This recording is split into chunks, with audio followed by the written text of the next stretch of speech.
ओम नमः शिवाय. श्री सद्गुरुनाथ महाराज की जय. परमपूज्य गुरुदेवता श्री कलावती माता की जय. जय राधे कृष्ण, जय गोपाल कृष्ण, श्री गुरुदेव दत्त. ओम नमः शिवाय. आजचा अनुभव खूप सुंदर. साक्षी आणि मीनाक्षी पेडणेकर म्हणून आहेत, त्यांनी हा अनुभव शेअर केलेला आहे. तर दोघी जुळ्या बहिणी आहेत, साक्षी आणि ताई आणि मीनाक्षी ताई. तर त्यांनी रेकॉर्ड करून व्हॉट्सअपला पाठवलेला हा अनुभव आहे. तर त्या म्हणत होत्या की लहानपणापासून आम्ही जुळ्या असल्यामुळं सगळ्या गोष्टी एकसारख्या मिळत गेल्या. म्हणजे आमच्या कपड्यांपासून वस्तूंपर्यंत वगैरे सगळं एकसारखं होतं. लग्न ठरताना सुद्धा म्हणजे काय माहीत नाही, म्हणतात लग्न ठरताना सुद्धा ते एकाच घरात ठरलं आमचं. आणि दोघंही भाऊ इंजिनियरच. म्हणजे सगळ्याच गोष्टी आमच्या जन्मापासूनच सगळ्या एकसारख्याच होत्या म्हणल्या. तर नवरे पण तशाच पद्धतीनं आम्हाला मिळाले. आणि आम्ही म्हणजे 7वी-8वीत असल्यापासून, ते सांगायचं राहिलं, सॉरी. 7वी-8वीत असल्यापासून आम्ही आईंच्या मार्गात आहोत. त्यामुळं म्हणतात आईच आईंच्या मार्गात होती. त्यामुळं खूप चांगल्या पद्धतीनं आमचं संगोपन झालं. त्यानंतर आम्हाला खूप चांगल्या पद्धतीनं मार्गात आणलं गेलं. खूप सगळ्या गोष्टी आमच्या सगळ्या आईंनी सगळ्या व्यवस्थित केल्या म्हणतात. आणि लग्न झाल्यानंतर दोघींची हे नवरे इंजिनियर, आणि आम्ही दोघीही तिकडं पुण्यामध्येच. तर फक्त घरं आमची वेगवेगळी होती म्हणतात. म्हणजे गावी आहे, ते एकत्र आहे. मग जॉब निमित्तानं आम्ही दोघे म्हणजे माझे मिस्टर आणि माझ्या बहिणीचे मिस्टर दोघेही वेगवेगळंच आम्ही राहत होतो, एकत्र काही नव्हतोच. पण म्हणतात एक 8-9 महिन्याचा काळ गेला लग्नानंतरचा, आणि माझ्या बहिणीची सेवा सुटली म्हणतात. का माहीत नाही म्हणतात, काय कारण होतं. तिला म्हणजे लग्न झाल्यानंतर म्हणजे ती सगळं चांगलंच होतं. आईंच्या कृपेने सगळं चांगलं झालेलं, आमची शिक्षण वगैरे. पण 8-9 महिन्यानंतर कडून मार्ग सुटला गेला म्हणतात. तर आई आमची अधेमध्ये सगळ्यांना दोघींनाही विचारायची की भजन वेळेवर करताय का वगैरे. तर ज्यावेळेला आई विचारायची त्यावेळेला ना तिच्याकडून जी उत्तरं यायची त्याच्यातून आई ओळखायला लागलेली होती म्हणतात, की तिच्याकडून मार्ग कुठेतरी सुटतोय, म्हणजे सेवा होत नाही आहे तिच्याकडून. तर ती प्रत्येक वेळेला तिला सावध करायची. मग मला पण 2-3 वेळा तिनं सांगितली म्हणतात की "अगं, मीनाक्षीचं काय चाललं आहे माहिती नाही, आणि थोडंसं तिची सेवा वगैरे होत नाही आहे असं वाटतंय मला." म्हणजे मी 2-4 वेळा विचारलं, "कसं चालली आहे, सेवा कशी चालली आहे?" वगैरे. का तर आईनं आम्हाला ज्यावेळेला पण फोन करायची म्हणतात त्यावेळेला आम्हाला हेच विचारायची पहिल्यांदा, की "बरं आहे का सगळं? सेवा कशी चालू आहे?" दुसरा प्रश्न, "सगळं बरं आहे का?" हे विचारल्यानंतर सेवा कशी चालू आहे? का तर तिला माहिती होतं आमचं सगळं आयुष्य जे सुधारलेलं होतं ते सगळं मुळं आमच्या सुधारलेलं होतं, आणि आमचं आयुष्य घडवलेलं होतं ते सगळं आईंनी घडवलेलं होतं. आई-वडील असतात नाही असं नाही, पण आई-वडिलांचाच आधार आई होत्या. तर मग आमचं आयुष्य आईंच्यामुळंच घडलं. तर ते नाही सुटलं पाहिजे हा आईचा अट्टहास. लग्नातसुद्धा तिनं आम्हाला हेच सांगितलेलं होतं म्हणतात, की भले काहीही होऊ दे, पण आपली उपासना, आपलं गुरूंचं नाम आणि आपल्याला आपल्या गुरूंच्या शिकवणी हे आपल्याला विसरायचं नाही.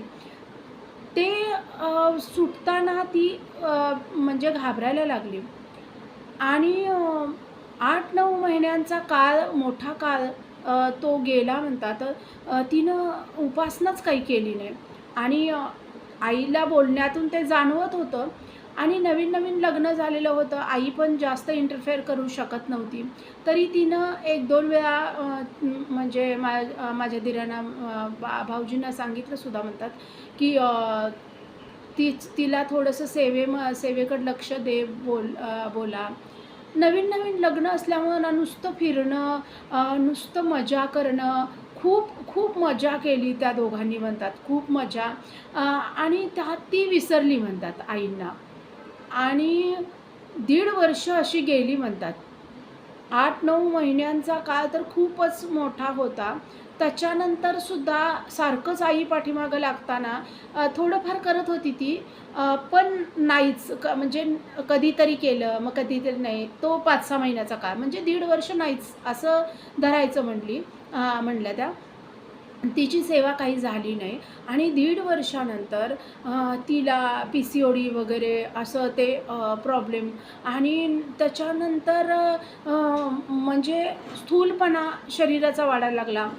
तर हीच सगळी कारणं होत जातात म्हणत होत्या त्या, की म्हणजे गुरूंना विसरणं आणि नुसतं एन्जॉय करत गेली ती. आणि दुसरी गोष्ट म्हणजे हे गुरूंना विसरलं की सगळ्यात म्हणजे तुझं विस्मरता अंगी चढे मद आणि तुझला स्मरता सदा सावध. तर तुला त्यांचं विस्मरणच झालं तर मग अंगी मद चढत जातोय, चांगल्या गोष्टी सुचत नाहीत. तसंच तिचं झालं म्हणतात. नुसतं बाहेरचं खाणं. आई ज्या वेळेला आपण मार्गात असतोय त्यावेळेला आईंच्या मार्गात असं आहे की आपण घरी बनवून जास्तीत जास्त गोष्टी खायचं. आपण नाही खात असं सगळं आताच्या ह्याच्यामध्ये सगळं आपण घरीच बनवून खातोय असं काही नाही, बाहेर खातोय. पण ते सारखंच चालू झालं तर मग त्या सगळ्याच गोष्टी मग उपासना चुकली की सगळ्याच बुद्धीवर पण परिणाम होत जातोय. तसा तिच्या झाला म्हणतात. आणि ते शरीरावर पण परिणाम झाला. PCODचा वगैरे प्रॉब्लेम सुरू झाला आणि एकदम जाड स्थूल. आम्ही दोघी पण बारीक होतो म्हणतात लग्नाच्या वेळेला, असं काहीच आम्ही हे नव्हतो. आणि मग नंतर शारीरिक व्याधी ज्या वेळेला सुरू झाल्या त्यावेळेला ती खूप आणि त्या काळात मी प्रेग्नंट राहिले म्हणतात. इकडं मी प्रेग्नंट राहिले.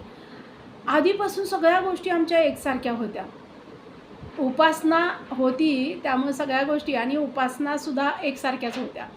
पण ती गोष्ट सुटली आणि तिची म्हणजे आपण म्हणतोय ना, गुरूंचं तुम्ही आयुष्यभर पाय धरला आणि अचानक तुम्ही जर कुठंतरी सोडत असाल तर ते खूप काळपर्यंत आपलं ते टिकत नाही.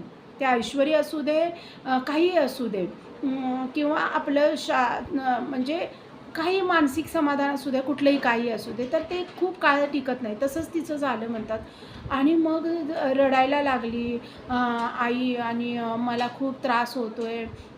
आणि तिला ज्यावेळेला मी प्रेग्नंट राहिले कळल्यावर मग तिला असं वाटायला लागलं, अरे आता तर मला नाही, मी प्रेग्नंट नाही राहिले वगैरे, हे कुठंतरी असं हे व्हायला लागलं म्हणतात. आणि नंतर तिला प्रॉब्लेम लागल्यामुळं ते सगळ्याच गोष्टींमुळे तिला प्रेग्नन्सीमध्ये प्रॉब्लेम यायला लागले. आणि मग आई बोलायला लागली, तुला किती महिने झालं सांग.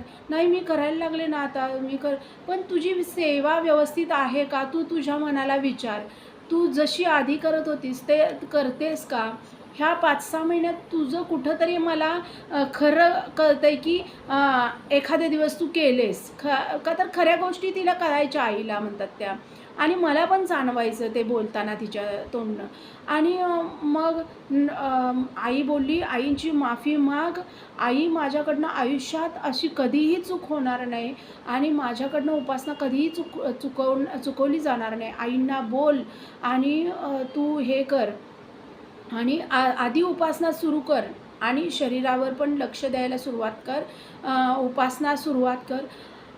उपासना सुरुवात केल्यावर सुद्धा तिला 3-4 महिने खूप त्रास होत होता म्हटल्या. म्हणजे आई रुसल्यावर कसं आईचा पण राग असतोय तसा आपल्या गुरूंचाही राग असतोय म्हटल्या. गुरूंचाही राग असणार त्यांचा.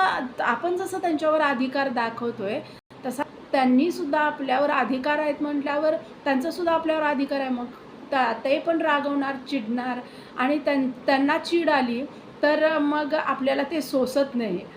ताई त्या म्हणत होत्या त्यांना राग आला तर ते सोसत नाही. आणि मग 4-5 महिने इतके त्याच्यानंतरचे सुद्धा तिने इतके त्रासात काढले. सेवा उपासना डबल सुरू झाल्या, म्हणजे ज्या आधी चालू होत्या त्याच्या डबल सुरू झाल्या.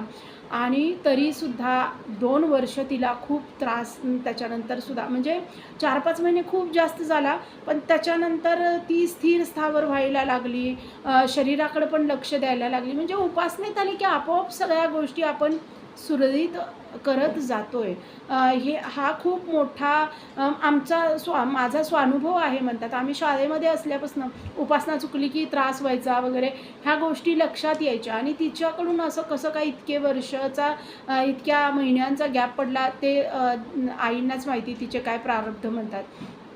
पण ते आपले कर्म असतात हे मी म्हणायला लागले बरं का. म्हणजे उपासना सुटणं किंवा न करणं किंवा चुकीच्या मार्गात जाणं हे आपल्यावर असते. इथं आपण आईंना दोष देऊ शकत नाही. उपासना चालू आहे तरीसुद्धा काहीतरी होतं आहे, ते प्रारब्ध. पण उपासना सुटणं हे आपलं कर्म असतं. ह्यात म्हणजे कर्म करायला देवानं आपल्याला मुभा दिलेली आहे. मग तू चांगलं कर किंवा वाईट कर, हे मी सांगायला लागले. त्यामुळं माझी उपासना सुटली, काहीतरी प्रारब्ध होतं, ते तसं म्हणता येत नाही. का तर उपासना करणं किंवा न करणं हे फक्त आपल्या हातात असते. कितीही त्रास होऊ दे, ते करणं न करणं आपल्या हातात असते आणि त्याच्यावर आपले कर्म पुढचे आपण काय करतोय ते मग नंतर ठरत राहते. मग ते बुद्धिभ्रष्ट होणं, चुकीच्या मार्गानं जाणं हे होत राहते आपल्याकडून. त्यामुळं उपासना नाही सुटली पाहिजे. गुरूंनी सांगितलेले नेम-नियम नाही सुटले पाहिजेत. इकडं आधी पहिलं लक्ष दिलं गेलं पाहिजे, असं मला वाटते. तर त्या म्हणत होत्या आणि मग 2 वर्ष गेली म्हणतात. खूप उपासना केली म्हणतात. जे जे कधी केली जे करत नव्हती त्यासुद्धा उपासना, स्वसेवा सगळ्या सुरू झाल्या. आणि मग आईंची म्हणजे करुणा भाकणं आणि आईंकडं रोज विनंती करणं, ते किती केली ते आम्हाला पण जाणवत होतं म्हणतात. आणि शेवटी आई आहे म्हणतात त्या. आईंनी मग माफ केलं. आईंचा पण राग गेला म्हणतात आणि माफ केलं आईंनी तिला. 2 वर्षानंतर आईंनी माफ केलं म्हणतात. आणि त्याच्यानंतर मग ज्या गोष्टीसाठी प्रयत्न चालू होते, प्रेग्नेंट राहिली म्हणतात. बाळ खूप सुंदर झालं आणि म्हणजे दोघीही एकत्र वाढलो. एकत्र सगळ्याच गोष्टी आमच्या एकत्र झाल्यात म्हणतात आजपर्यंत. पण बाळ तेवढं मागं-पुढं झालं म्हणतात. आणि तो एक आमच्या आयुष्यात हे झाला म्हणतात, बदल झाला. आणि दोघींनाही मुलगेच झालेत म्हणतात, मुलंच झाली आहेत दोघींनाही. तर खूप छान पद्धतीनं पण हा अनुभव होता म्हणतात माझा, की उपासना सुटल्यानंतर जसं आपण आईंना हक्कानं म्हणतो ना, माझी उपासना चालू आहे, एवढी सेवा चालू आहे माझ्याकडून, तुम्ही करवून घेत आहे माझ्याकडून आणि मग का मला त्रास व्हायला लागला आहे, असं जर आपण हक्कानं आईंकडं सगळं मागतो आहे, तर मग जसा आपण गुरूंवर रुसतो आहे, आपण गुरूंवर नाराज होतो आहे, तसा त्यांनाही मग ते अधिकार आहे की माझा भक्त किंवा मूल मानतात आपल्याला आपले गुरु, तर त्यांनाही तेवढा मग अधिकार आहे की तुम्ही जर चुकलाय तर मी तुमच्यावर रागावले आणि त्यांचं चिडणं आपल्यावरचं आपल्याला खूप भारी पडते, आपल्याला ते सहन होण्याच्या पलीकडचं असतं. त्यामुळं वेळीच सावध राहा, उपासनेत कधी खंड करू नका, असं ताई सांगत होत्या. तर असे छान छान अनुभव सगळ्यांना येऊ द्यात. व्हिडिओ आवडला तर like, share and subscribe. Shri Sadgurunath Maharaj की जय. परमपूज्य गुरुदेवता श्री कलावती माता की जय. जय राधे कृष्ण, जय गोपाल कृष्ण, श्री गुरुदेव दत्त. ओम नमः शिवाय.